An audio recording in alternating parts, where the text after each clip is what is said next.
Betaji jawabnya Kitonia. Untuk mengarungi kompetisi Liga 3 musim 2021, PS Palembang memperkenalkan para pemain serta jersey terbarunya yang berlangsung di Convent Town di Jalan AKB C. Agus pada Selasa sore. Turut hadir Kepala OPD pemerintah serta camat di Kota Palembang. Dalam mengarungi Liga 3 2021, klub Sigentar Alam tersebut memiliki Kepala Pelatih Jarod, Asisten Pelatih Mahyadi Panggabean, Pelatih Kiper Fauzan, pemain dari PS Padang Agus Dwi, Yogi, dan Rizky. Sedangkan untuk manajer Kemas Haikal. Presiden klub PS Palembang, Ratu Dewa, optimis dengan pelatih dan pemain yang dimiliki saat ini, PS Palembang mampu meraih juara Liga 3 dengan dukungan masyarakat. PS Palembang akan kembali jaya di kancah persepak bolaan di tanah air Indonesia.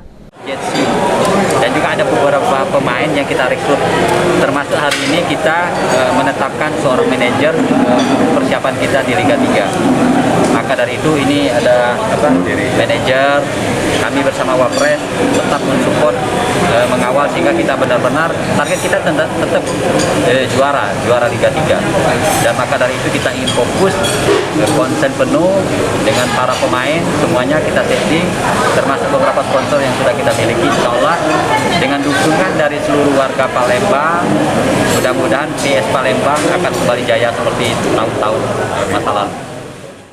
Sementara itu, manajer PS Palembang, Kemas Haikal berharap kepada Kepala Pelatih PS Palembang Jarod mampu meningkatkan skill pemain, mulai dari kesehatan, kebugaran, nutrisi, hingga para pemain yang bertanding semangat dan bisa meraih juara Liga 3.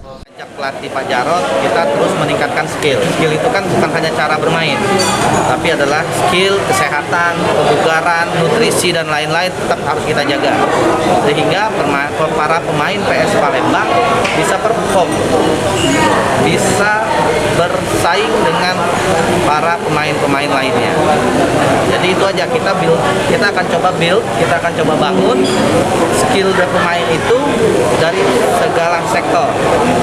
Baik dari kesehatan, nutrisi, istirahat, semua akan kita atur secara profesional sehingga PS Palembang. Abidin Riwanto, PAL TV.